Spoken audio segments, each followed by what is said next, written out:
diseñar una teoría del caso.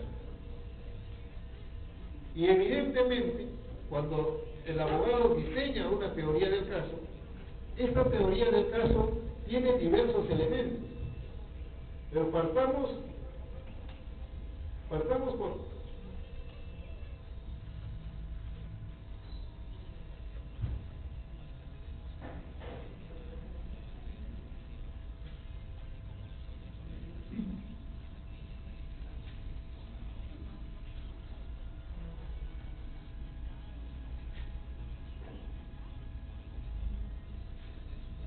por señalar que la teoría del caso viene a ser una hipótesis, viene a ser un planteamiento tanto del demandante y en su caso del demandado, que viene a ser un derrotero a seguir, que tiene por objetivo convencer al juez precisamente de las virtudes de esta posición.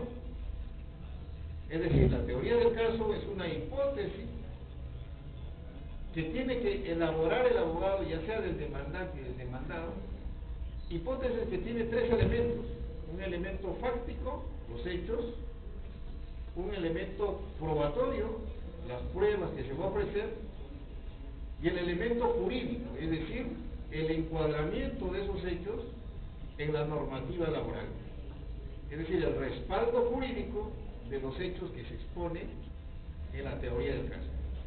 Entonces podemos decir que la teoría del caso es una historia, una hipótesis que la elabora tanto la parte demandante como la parte demandada, y que precisamente tiene por objetivo convencer al juzgador de la virtud de esta teoría del caso. Y entonces llegaremos a la conclusión de que la parte vencedora en un litigio laboral conforme al nuevo sistema oral es aquella precisamente que logra que el juez adopte su teoría del caso. Adopte su teoría del caso y en consecuencia la haga suya, y la sentencia constituya un reflejo de esa teoría del caso. Ese es el objetivo de la teoría del caso y la necesidad de que el demandante, es decir, trabajador, demandado, empleador o viceversa, según el caso, porque el empleador también puede ser demandado, elaboren y planteen una teoría del caso. Entonces, en algunos casos, la teoría del caso va a necesitar que el abogado haga actos de investigación previos al planteamiento de la demanda. Porque en el nuevo proceso laboral está sumamente limitado la llamada prueba de oficio, ¿no? Con la antigua ley procesal de trabajo, normalmente se solía ofrecer como prueba diversas comunicaciones a diversas instituciones. Por decir, ofrezco como prueba lo siguiente: que se oficie a Salud a efectos de que cumpla con informar, etc. Que se oficie a la RENIEC, que se oficie a los registros públicos, o que se oficie a una municipalidad o a diversas instituciones. En la nueva ley procesal de trabajo, por la nueva concepción del litigio oral, la prueba de ofíciese está sumamente restringido. El juez solamente aceptará este tipo de pruebas cuando se trate de una información que esté protegida por reserva legal, es decir, una información que la parte no ha podido conseguir o no puede conseguirlo de manera directa, particular. Solamente en aquellos casos en que se requiere la orden del juez es que se admite esta prueba del oficio. Lo que significa entonces que si se trata del demandante, tiene que el abogado hacer actos de investigación, recopilar las pruebas que le van a servir en el acto postulatorio. No hay otra oportunidad para ofrecer las pruebas en la demanda. Es en la demanda la única oportunidad. Entonces, en muchos casos, el abogado tendrá que entrevistarse con los testigos, porque los testigos que se van a ofrecer son aquellos testigos que evidentemente tendrán que abonar para la teoría del caso, puesto que si uno no realiza actos de investigación, puede llegar a la situación de que un testigo declare en contra de la teoría del caso y en consecuencia, evidentemente, se convierte en un testigo hostil. La nueva ley procesal de trabajo tiene esa concepción. Con la antigua ley, cuando las personas ofrecían como testigos, es decir, decían, ofrezco como testigo a fulano, sultano, etc. A veces. Y recién en la audiencia única se citaba a las partes, se citaba al testigo, se aceptaba esa prueba y se notificaba al testigo. Como ustedes saben, lo que pasaba es de que a la primera citación no asistía el testigo. Y entonces se señalaba una nueva fecha, tampoco en la segunda fecha asistía el testigo, y entonces y así transcurría el tiempo. Y al final tenía que al testigo requerírsele para la conducción de grado o fuerza. Con la nueva ley, si uno ofrece un testigo, ya sea demandante o demandado, está obligado a conducir al testigo a la audiencia de juzgamiento, donde se va a actuar esa prueba testigo. Y si no conduce al testigo, esa prueba no se actúa y el juez tiene que resolver en la audiencia de juzgamiento. No hay otra oportunidad, porque al final de la audiencia el juez tiene que resolver.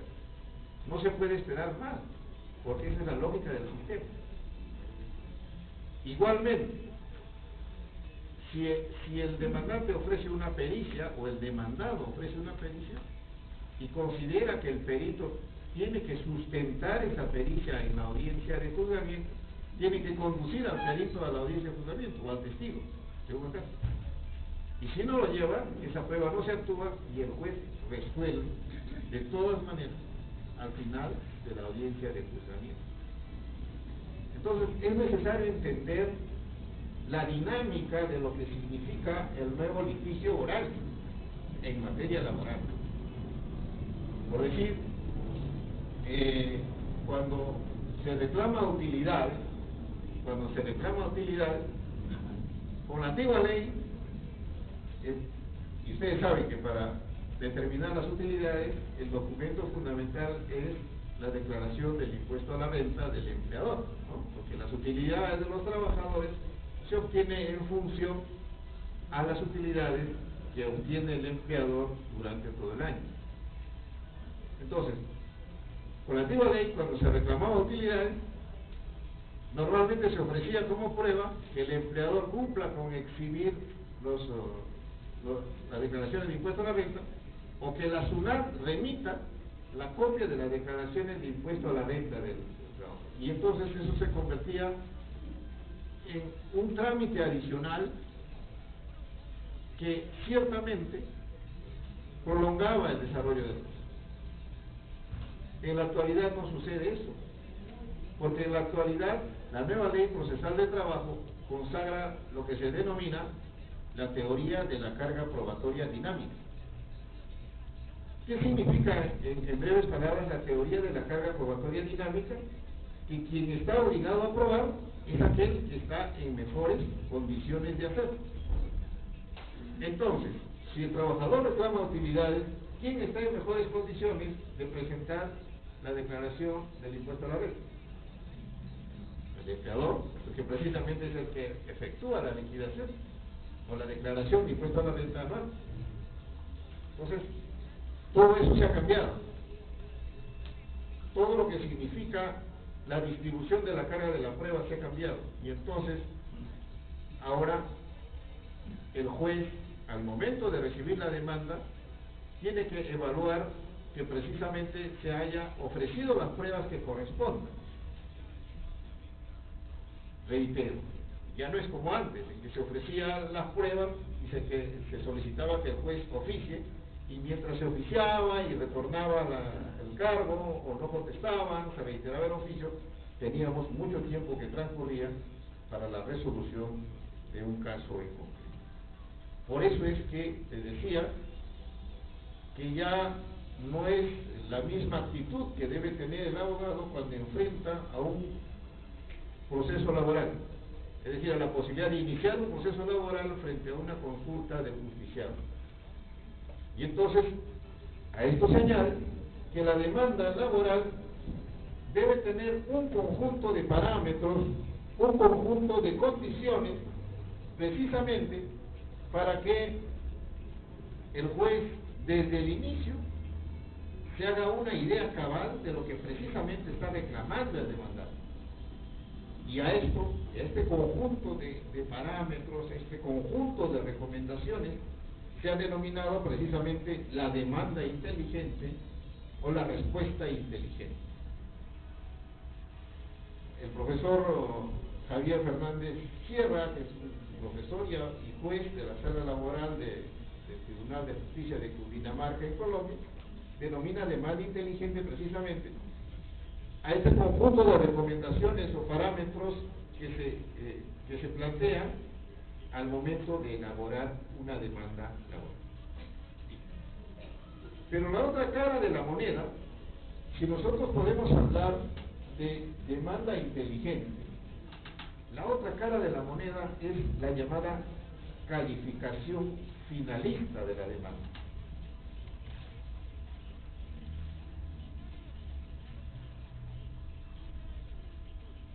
La calificación finalista de la demanda no es sino un conjunto de consideraciones que debe tener en cuenta ya no el demandante, sino el juez al momento de calificar la demanda. Significa que cuando un juez califica una demanda, para efectos de un proceso oral, tiene que trasladarse imaginariamente al momento cumbre, digamos, de un proceso laboral, que es el momento de la expedición de la sentencia. Esto es, imaginariamente el juez tiene que trasladarse al momento final del proceso, esto es, al momento de la sentencia, para, desde la demanda, establecer un conjunto de recomendaciones a las partes, para que al momento de decidir, que es al final de la audiencia de juzgamiento, tenga los elementos suficientes para resolver. El juez no puede esperar a que se actúen todas las pruebas para recién ponerse a estudiar un expediente laboral en un proceso oral. De lo contrario, no va a poder resolver en el acto de la audiencia. Por eso el juez, desde el momento en que califica una demanda, desde el momento en que está analizando la demanda, necesita premunirse de todos los elementos suficientes para que cuando llegue el momento de sentenciar pueda efectivamente realizar un juzgamiento acorde a ley y acorde a los hechos. Entonces, aquí se ha originado lo que se denomina las llamadas buenas prácticas en el nuevo proceso laboral. Esto significa que los jueces, en virtud de la figura del juez director del proceso que establece el título preliminar de la nueva ley procesal de trabajo, realizan un conjunto de buenas prácticas, es decir, recomendaciones a las partes, para que precisamente puedan aportar aquellos elementos suficientes y el juez pueda resolver en la sentencia. Reitero, el juez no puede esperar a que finalice la audiencia, finalice la actuación de las pruebas para premunirse de los elementos suficientes. Ejemplo, el juez, en algunos casos, puede solicitar, de acuerdo a la naturaleza del conflicto, puede solicitar que la parte cumpla con presentar, digamos, el demandado, la información del libro de planillas en un soporte magnético, es decir, un disco, un CD o un USB, etc. El juez puede disponer de determinadas actividades que precisamente le va a servir al momento de resolver. Y a esto se denomina la calificación finalista de la demanda. De manera pues que existe, digamos,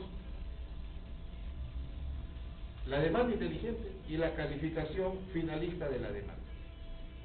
Y a propósito de la demanda inteligente, existe un conjunto de recomendaciones que se plantea precisamente, y estamos en una sede gremial de los abogados, precisamente, en el que me gustaría exponerles algunos aspectos que tienen que ver con la demanda inteligente y la respuesta inteligente, ¿no? A ver, tenemos que destacar dentro de una demanda los aspectos fundamentales y que tienen que ver precisamente con la teoría del caso, ¿no? Las peticiones, los hechos, las pruebas y los fundamentos y las razones de derecho, ¿no? Y las razones de derecho.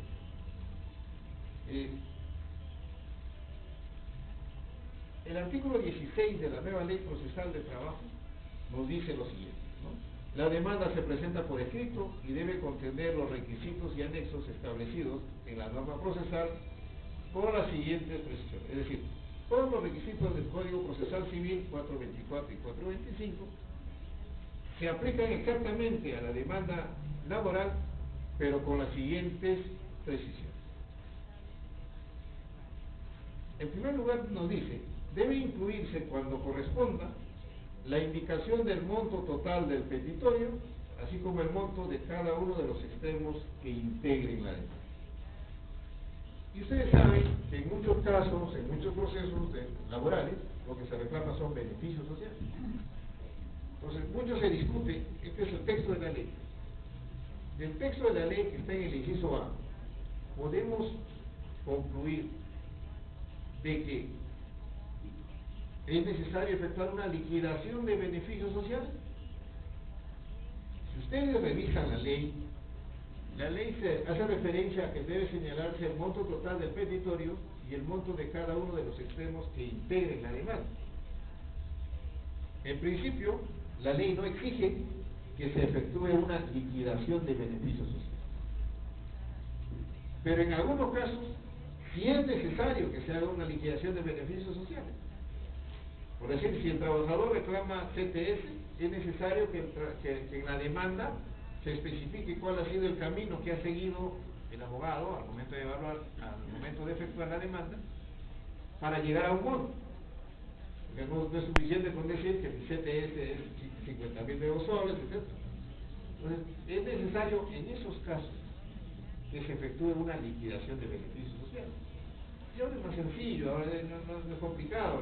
Los servicios del Ministerio de Trabajo tienen servicios automatizados para poder realizar una liquidación de beneficios sociales. Una fórmula, hay un programa especial y se determinan los beneficios sociales.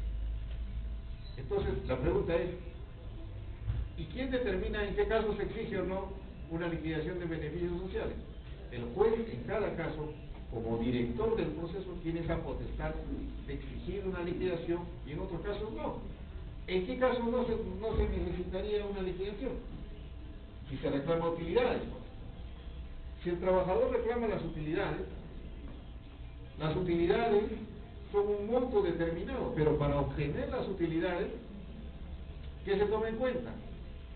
Ustedes saben, para determinar las utilidades, el 50% se determina en función a los días trabajados por todos los trabajadores y por el trabajador en concreto. Es una liquidación pericial, después lo hace un perito.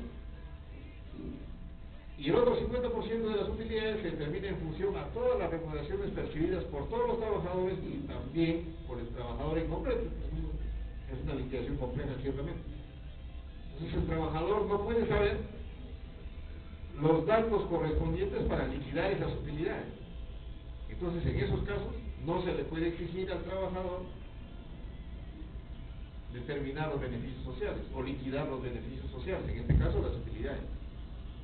Por eso, precisamente, yo quiero insistir en que la nueva Ley Procesal de Trabajo prevé la figura del juez director del proceso. Nosotros no vamos a encontrar en la nueva Ley Procesal de Trabajo cada una de las directivas o cada uno de los puntos precisos que van a regir la actuación del juez, porque de lo contrario no sería posible identificar cada una de las directivas que debe seguir el juez. Simplemente se configura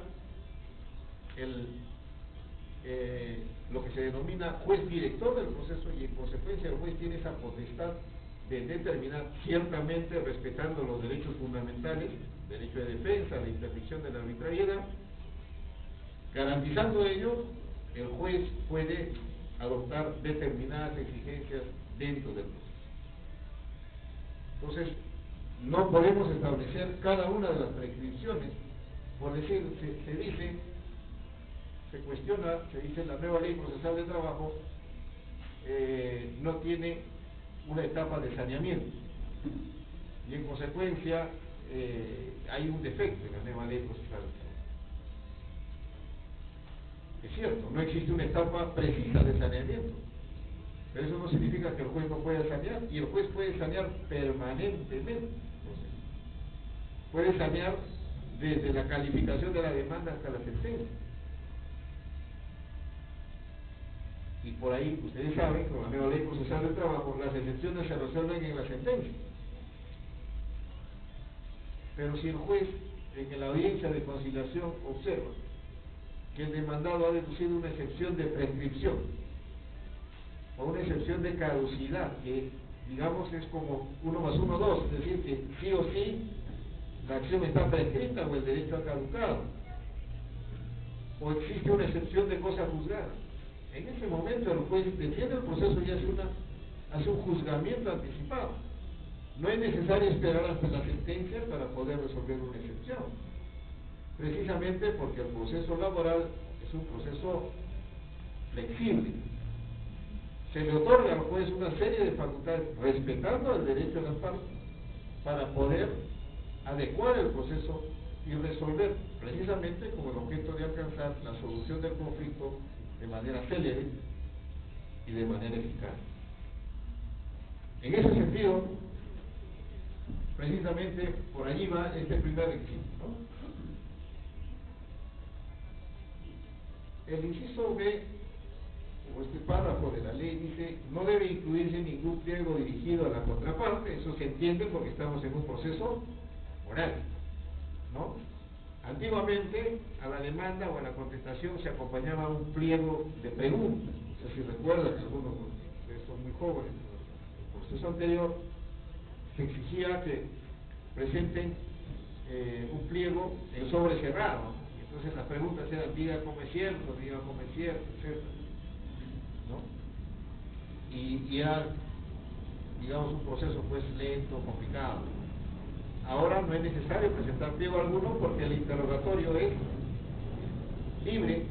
El juez inicia el interrogatorio, las partes pueden interrogar a la contraparte sin que exista ningún documento previo, ningún libreto en lo que se refiere al interrogatorio. Lo que sí se exige es que las partes puedan dominar las técnicas de la litigación oral, que son exactamente las mismas que la técnica de litigación oral en el ámbito penal. Es decir, si una parte quiere interrogar a la otra parte, evidentemente estamos ante un interrogatorio directo, ¿no es cierto? Y luego del interrogatorio directo, si la otra parte quiere interrogar, estamos ante el contrainterrogatorio. Y luego viene el redirecto o recontra interrogatorio y las técnicas de las objeciones, ciertamente en un proceso llevado conforme a las técnicas de la litigación oral, que son exactamente iguales a la litigación oral en el ámbito penal, ¿no? Ustedes habrán visto incluso pues en las películas, ¿no? Esa es la forma de interrogatorio que se asume en la nueva ley procesal del trabajo. Pero algunos me dirán: doctor, yo he ido a un juicio laboral y no necesariamente he visto lo que veo en las películas. Evidentemente, para eso se necesita destreza. No siempre se da, es cierto. Por eso es necesario adecuarse a las nuevas técnicas de litigación oral que precisamente sustentan el nuevo proceso laboral. Y con las técnicas de interrogatorio ciertamente se puede llegar a resultados más eficaces para cada una de las partes. Porque ustedes sabrán que hay un conjunto de técnicas que hay que dominar, seguramente a lo largo del desarrollo de este diplomado van a tener clases al respecto. Lo importante es que en cada medio de prueba debe indicarse la finalidad de cada una de estas pruebas, que se ofrecen. Eso sí es básico, ¿no? Hay que indicar la finalidad de cada prueba. En ese sentido, no es tan sencillo como ofrecer tal prueba o cual prueba, sino que hay que indicar la finalidad de la prueba. Si yo ofrezco, digamos, la declaración de determinado testigo, tendré que señalar con qué finalidad estoy ofreciendo la declaración de ese testigo. Porque no podemos ofrecer pruebas, simplemente pruebas que son impertinentes o inconducentes. Y eso es necesario, no se olviden, ¿no? Eso es necesario, y además el juez simplemente tendrá que tomar en cuenta la finalidad indicada por la parte, y el juez en ese momento no puede hacer ningún tipo de análisis de la finalidad indicada por la parte. Porque nosotros nos hemos encontrado en la sala superior con demandas que han sido rechazadas porque el juez ha considerado que la finalidad indicada por el demandante como finalidad de un medio de prueba no es la que corresponde. Es decir, es obligación del demandante o demandado precisar la finalidad del medio de prueba, pero en ese momento no se puede analizar o juzgar ese medio de prueba o esa finalidad precisada por el demandante o demandado. El juez, en la oportunidad correspondiente en la audiencia de juzgamiento, recién podrá hacer lo que se llama el test de conducencia y pertinencia del medio probatorio. Recién podrá verificar si ese medio probatorio es conducente o es pertinente para obtener lo que se quiere. Simplemente el demandante, al momento de demandar, expresa la finalidad que él considera o que atribuye al medio probatorio. Reitero, no es momento para que el juez analice si esa finalidad es la adecuada o no.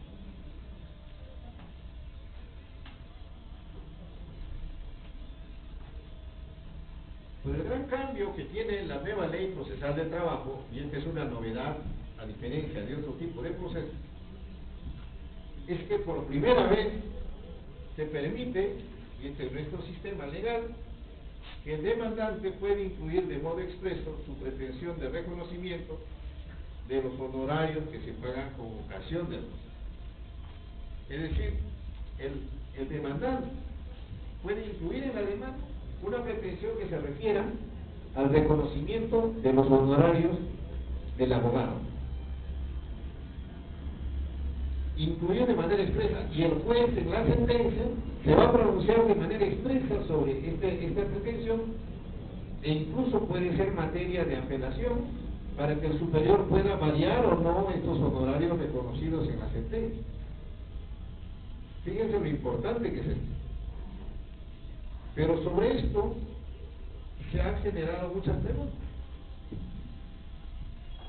La ley procesal del trabajo, la nueva ley procesal del trabajo, establece también que el demandado será condenado en costas y costos si resulta vencido. Entonces, tenemos honorarios profesionales, costas y costos. Y la pregunta es, ¿se podrá condenar a una empresa al pago de honorarios profesionales, costas y costos? ¿Qué opinan? ¿Se puede?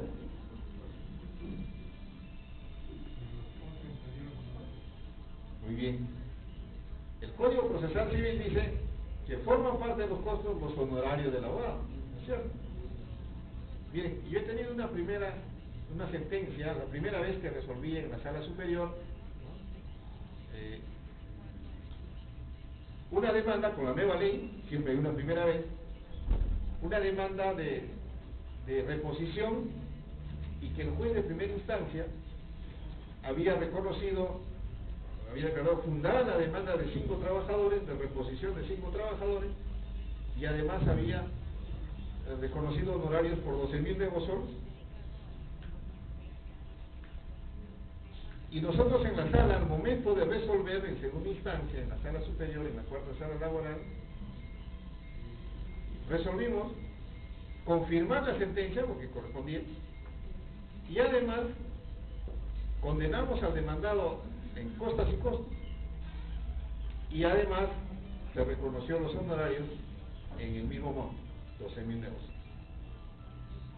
Entonces, siempre hay una primera vez y se trata de un nuevo instrumento procesal, ¿no? Es decir, uno se puede equivocar de pronto. Y entonces, el demandado, evidentemente, lo mínimo que hizo es presentar un recurso de aclaración. de buena fe. Aclaración. Presentó un recurso de aclaración y dijo: señores miembros de la sala, aquí hay un error, porque los honorarios profesionales forman parte de los costos, y a mí se me está condenando al pago de honorarios, costas y costos, es decir, es un doble pago que evidentemente se me está imponiendo. Y entonces nosotros allí resolvimos señalando lo siguiente, que no había un doble pago, porque los honorarios profesionales los paga el demandante y los recupera a título de reembolso por los costos. ¿De acuerdo? Los honorarios profesionales no los paga el demandado, sino los paga el demandante a su abogado y los recupera a través de la exigencia de los costos, que como ustedes saben se otorga a título de reembolso, porque ha pagado el demandante por los honorarios. Esa es la naturaleza de esta norma. ¿Entienden? ¿De acuerdo? Los honorarios los paga el demandante. Y entonces alguno me dirá, y bueno, yo lo respondí ciertamente porque quien habla, quien aspavientos, ha participado de la comisión revisora de la nueva ley procesal del trabajo, ¿no? De lo que es representando al Colegio de Abogados de Lima.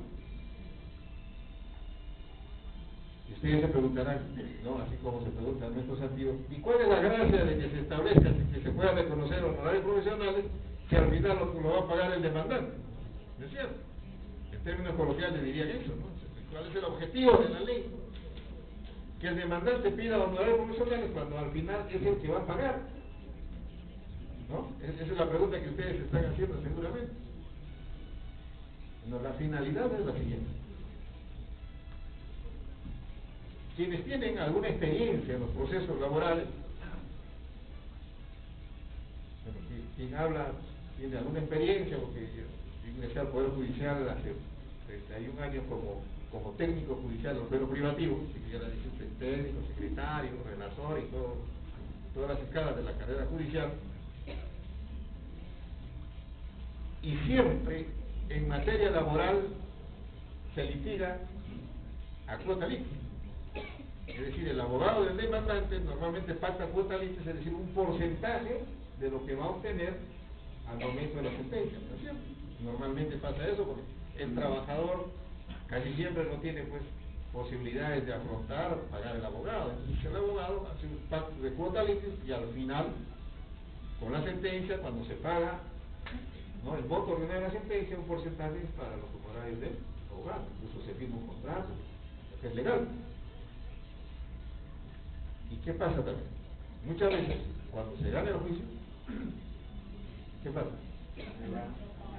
Cambian de domicilio, lo que le dicen en términos coloquiales, le sacan la vuelta. Eso pasa. Y yo lo he visto muchísimos años, yo le digo, tantos años que tenemos en el área laboral, ¿no? A los 21 años hemos ingresado. Miren, eso pasa. Y entonces, ¿qué tiene que hacer el abogado preterido, digamos?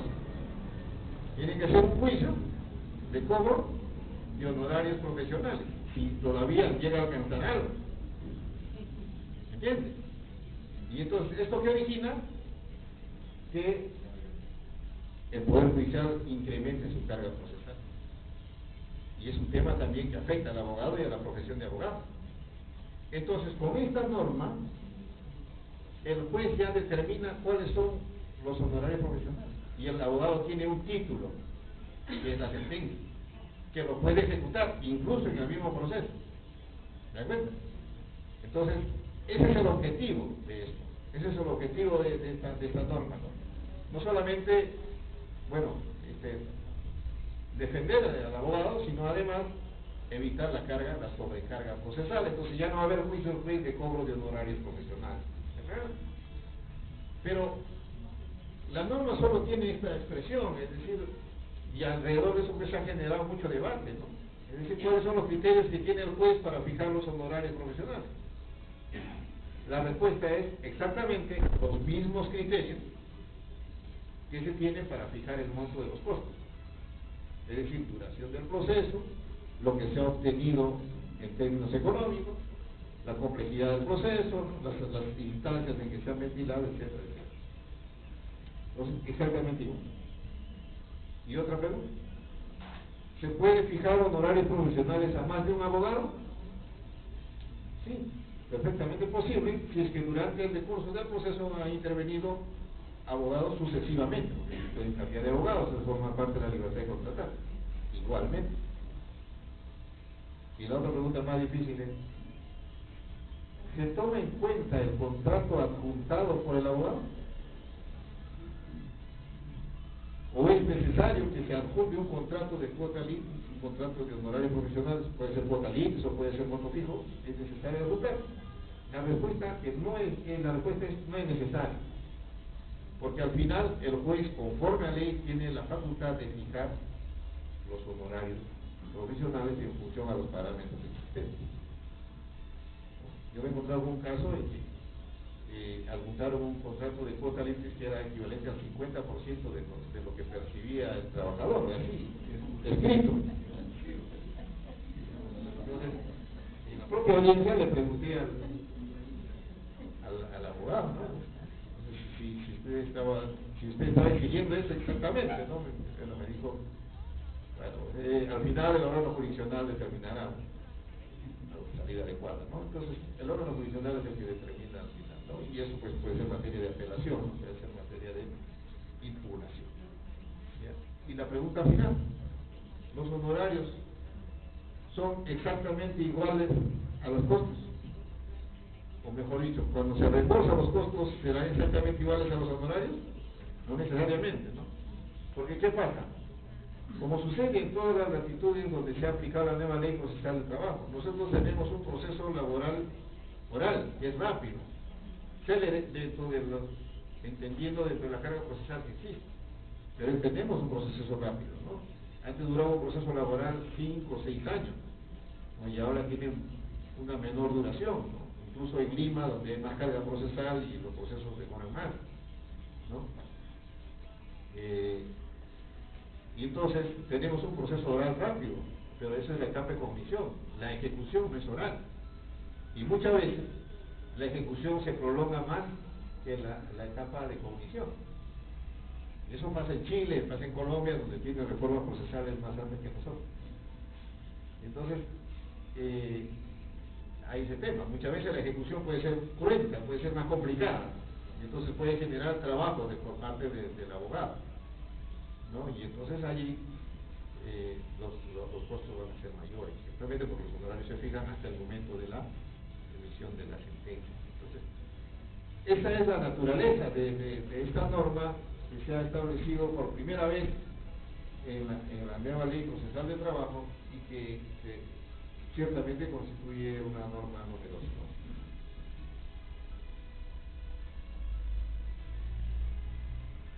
En lo que se refiere a la redacción de la demanda, hay algunas falencias que hay que precisar. Lo que pasa muchas veces,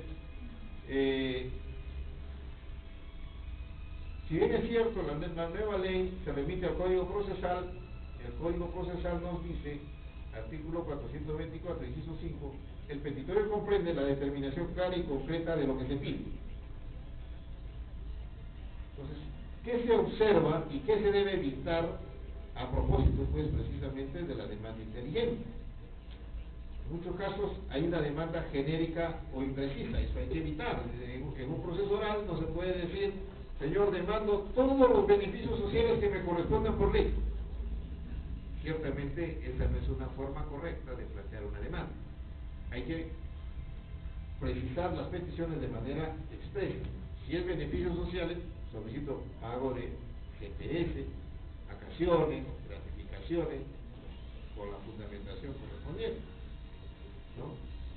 También se incurre en la indefinición del derecho pretendido. Es necesario precisar las pretensiones, en este caso el pedido incompleto, ¿no?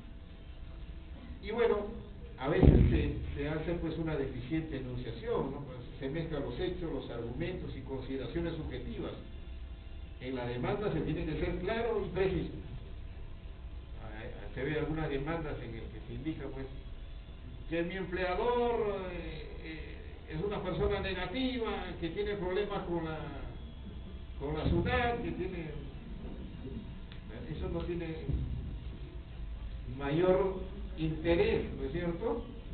Esas consideraciones subjetivas no tienen mayor interés para efectos del proceso, o simplemente concretarse, ¿no? Concretarse a lo que uno está pidiendo y a los derechos que está reclamando, ¿no? Y muchas veces hay un planteamiento exagerado en la formulación de pretensiones, ¿no? Muchas veces se demanda de todo, ¿no? Es decir, se hace una liquidación pues estratosférica, y eso es un poco peligroso, ¿no? Porque crea falsas expectativas en el demandante. Yo les voy a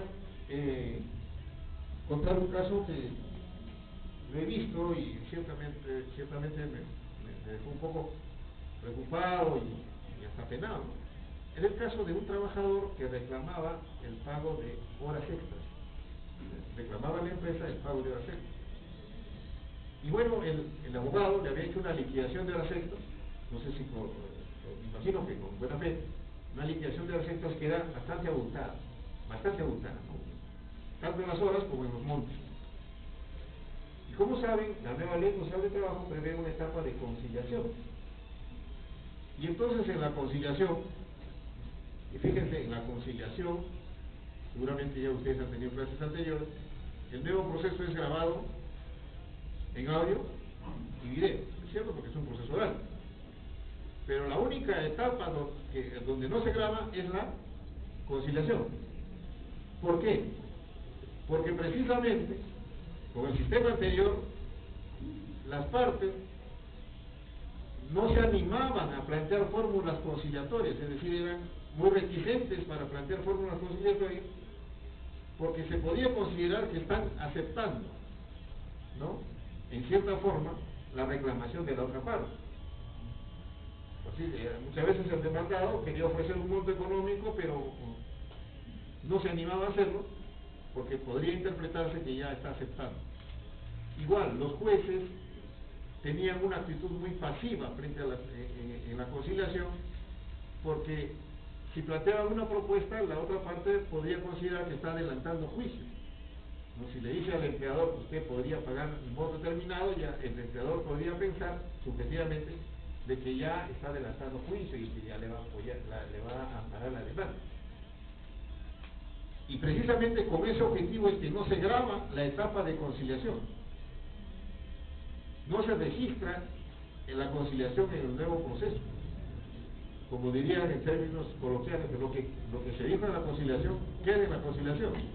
No puede trascender. ¿Me entienden? ¿No? Los jóvenes autores. Entonces, ¿qué pasa? En la conciliación, el demandado le dijo al juez, le dijo a la otra parte, señor juez, me está reclamando por horas extras tanto, solo horas extras, ¿verdad? Parte del juez, pero por horas extras tanto. Yo reconozco que ha trabajado horas extras, pero no en esa dimensión, en esa cantidad de horas extras, sino menos, y yo ofrezco una parte, digamos, 50%, más o menos. Yo puedo reconocer eso.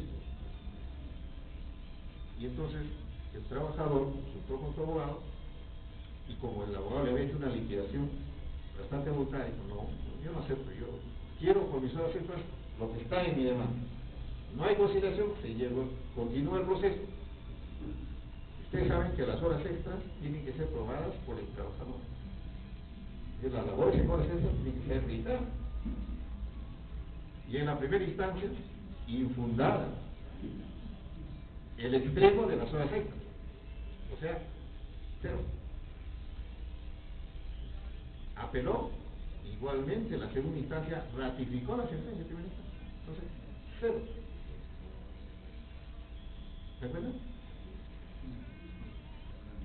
Entonces, y al final, cuando se apagaron las cámaras, el demandante dijo, no sé, disculpe, pero en conciliación me habían ofrecido tanto. Ese es el peligro de inflar las expectativas. Ese es el peligro de crear expectativas que no son reales, porque uno tiene que sincerarse con la parte, tiene que sincerarse con la parte, ¿no? aparte de otras consecuencias, bueno, en otros casos también se han presentado situaciones como la siguiente. Se ha reclamado, por decir, el pago de determinadas remuneraciones que ya le habían sido pagadas al trabajador. Y eso, conforme a la nueva ley procesal de trabajo, es objeto de multa. Cuando se reclama algo que ya ha sido abonado. La nueva ley procesal de trabajo en términos de multa y de sanción a la mala fe en el litigio es muy estricta. Las multas son muy estrictas, por eso hay que tener mucho cuidado, porque es un proceso transparente. Yo recuerdo un caso, a propósito de multa, en el que se sancionó a un colega abogado precisamente por lo siguiente, y que tuvo que confirmar la sanción, por lo siguiente. Como ustedes saben, la nueva ley tiene un proceso más ágil, rápido. Lo que sucede que en muchos casos había procesos laborales con la antigua ley, ya tenía mucho tiempo, y entonces las partes que hacían, cuando estaban todavía dentro del plazo de prescripción, se desistían de ese proceso e iniciaban un nuevo proceso con la nueva ley. ¿Recuerdan? Porque es un proceso para. Y entonces precisamente nosotros vimos un proceso oral y en el que el demandado dedujo una excepción de litis en medio. Es decir, decía, señor juez, hay otro proceso en el que se está reclamando los mismos derechos, pero con la antigua ley, está el juzgado, etc. Y lo mismo se está reclamando aquí, una excepción de litis pendiente. Y en la audiencia correspondiente, y eso está grabado en audio y video, todo está grabado. El juez preguntó al abogado y dijo, doctor, ¿es cierto que ustedes han iniciado un proceso anterior con la misma pretensión? Dijo que sí es cierto, pero nosotros nos hemos desistido. Ah, muy bien. ¿Y le han aceptado el desistimiento? ¿Le han aprobado el desistimiento? Sí. ¿Y dónde está la resolución? No la he traído porque no me he olvidado, qué sé yo. Ah, muy bien. Ustedes saben que ahora hay un sistema integrado judicial. Pues simplemente el juez ingresó al sistema integrado judicial, dijo, desistimiento, oposición al desistimiento. En ese caso sancionaron al abogado. Y ahí no, eso está grabado en audio y video, y como le digo a mis alumnos, en Full HD. No hay modo de negarse. No dije eso, mi interpretante, pues cuando se hacían las actas, no, me copiaron mal, ahí eso está grabado. Entonces, eso es la importancia de la oralidad. Y entonces allí no hay forma de evitar una sanción. ¿Te das cuenta? Por eso con el nuevo sistema laboral es necesario actuar de buena fe, cumpliendo los deberes procesales, ¿no? Eso nos facilita la oralidad. Fíjense, si ustedes ven un proceso oral, podrían resolver en ese momento. Yo he tenido un caso a propósito de la oralidad, en que presidiendo la cuarta sala laboral de oralidad, nosotros presidimos la cuarta sala desde el inicio de la nueva ley en Lima, ¿no? Era la única sala. Teníamos 500 procesos que se elevaban mensualmente, imagínense, la única sala, con 16 juzgados de oralidad. Los procesos, humanamente resolvíamos 11 procesos diarios con sentencia, pero teníamos que programar pues lejos. Es decir, había 6 meses, 8 meses, hasta un año de programación. No había forma de atender, la única sala. Lo único que nos consolaba era que decíamos que era la mejor sala, ¿no? Porque la única sala. Entonces, tuvimos un proceso en que llegó, se abrió la audiencia y se presentó el abogado de una de las partes, que estaba colegiado en el interior del país, no me acuerdo en qué lugar, pero ustedes saben que mucha gente viaja, pues anoche amanece en Lima, y bueno, también hay pues los asaltos a los buses, ¿no? Le habían asaltado el bus y el abogado llegaba sin ningún documento, ni DNI, ni CAL, ni cinta, por todo.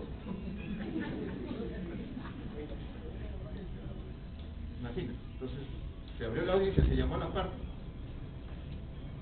y la otra parte escuchó que no tenía documentos y se opuso a la intervención.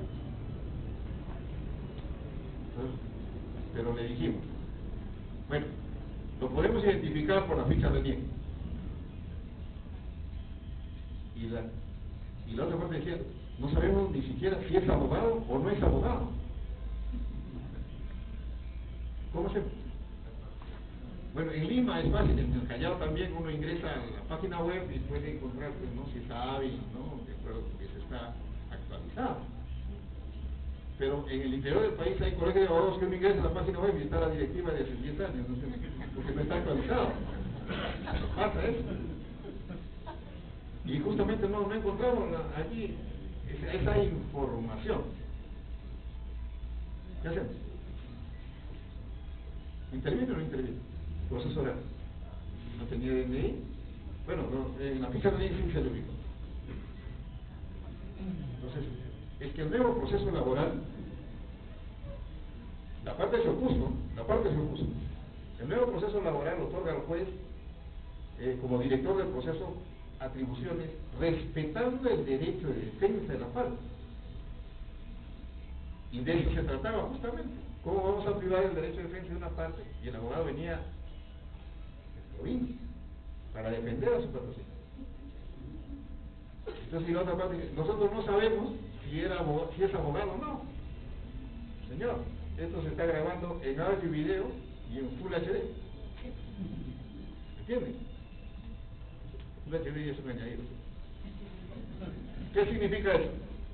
De que si esa persona no es abogado, evidentemente, ¿no es cierto?, no hay forma, estaría acreditada el delito, ¿no es cierto? Simplemente una copia del video. Esa es la virtud de la oralidad. Que nosotros podemos resolver prescindiendo de alguna formalidad, respetando el derecho, ¿no? Y la oralidad hay que vivirlo, o sea, por decir,